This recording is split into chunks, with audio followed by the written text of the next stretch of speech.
This is డిఎల్ఎన్ Sastry.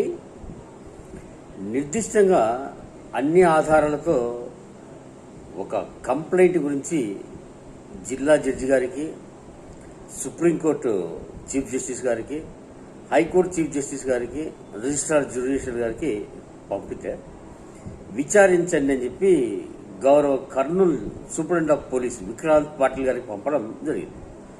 ఇప్పుడు ఫిబ్రవరిలో పంపించారు, ఎంక్వైరీ చేయండి దీని మీద. ఒక గౌరవ న్యాయ వ్యవస్థ ఒక పోలీసు వ్యవస్థకు విచారించండి దీని మీద అని చెప్తే ఎందుకు మౌనంగా ఉంది కర్నూలు సూపరింటెండెంట్ ఆఫ్ పోలీస్? ఎందుకు మౌనంగా ఉన్నారు? కారణమేమి? ఇప్పుడు ఏం జరుగుతుందంటే, మేము ప్రభుత్వ అధికారులు మేము ఏం చేసినా తప్పు చేస్తాము, మమ్మల్ని ఎవరు అడగకూడదు, ఎవరు మాట్లాడకూడదు అనే ఒక సిద్ధాంతానికి వచ్చేసినారు.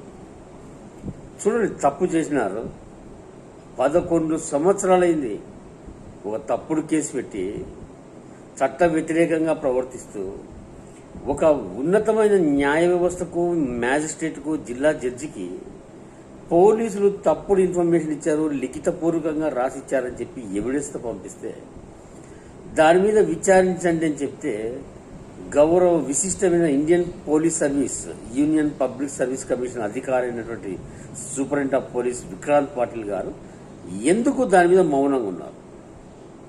ఏమనుకోవాలి? సో మేము పోలీసు అధికారులము, మేము ఏమి చేసినా నడుస్తుందన్న భావన అనుకోవాలా? లేకపోతే మమ్మల్ని ఎవరు అడగకూడదు, ఎవరు ప్రశ్నించకూడదు, మాట్లాడకూడదు అన్న భావన ఉండాలి. ఎందుకు మౌనంగా ఉన్నారు? ఎందుకు మౌనంగా ఉండాల్సి వచ్చింది? విశిష్టమైన అధికారిని అని చెప్పుకున్నటువంటి సూపరింటెండెంట్ ఆఫ్ పోలీసు ఒక న్యాయ వ్యవస్థ, అత్యున్నత న్యాయ వ్యవస్థ దీని మీద పూర్తి స్థాయిలో విచారించండి అని చెప్పి పంపినప్పుడు విత్ ఇన్ అవర్స్లో స్పందించాలి. బాధ్యత గల అధికారి అయితే స్పందించి ఏమి జరిగింది, ఎక్కడ జరిగిందని చెప్పి అడగాలి. నేను స్వయాన ఫోన్ చేసి అడిగితే కూడా సమాధానం చెప్పట్లేదు. ఏదంటే నువ్వు జిల్లా జడ్జిని అడుగు, నీకు జిల్లా జడ్జి సమాధానం చెప్తాడు, మేము చెప్పాల్సిన అవసరం లేదన్నట్టు మాట్లాడితే వ్యవస్థలో ఏమి జరుగుతుందనుకోవాలి. సో ఇది ఎన్ని రోజులు ఈ వ్యవహారం?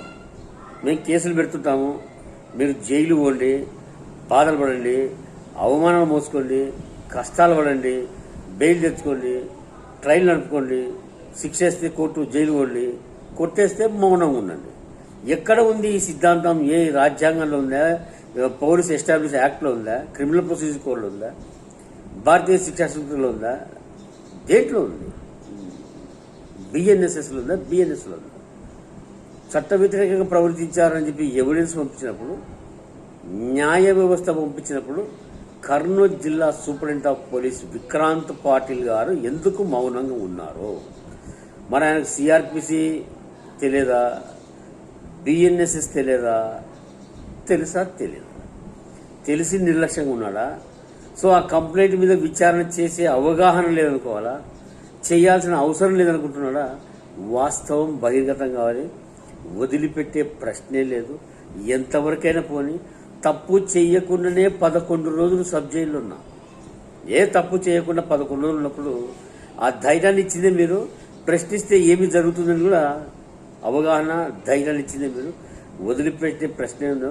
నాదేం పోదు, నాది ఏమి పోదు, ఆల్రెడీ అయిపోయింది, ఏమీ లేదు, మొత్తం ముగిసిపోయింది.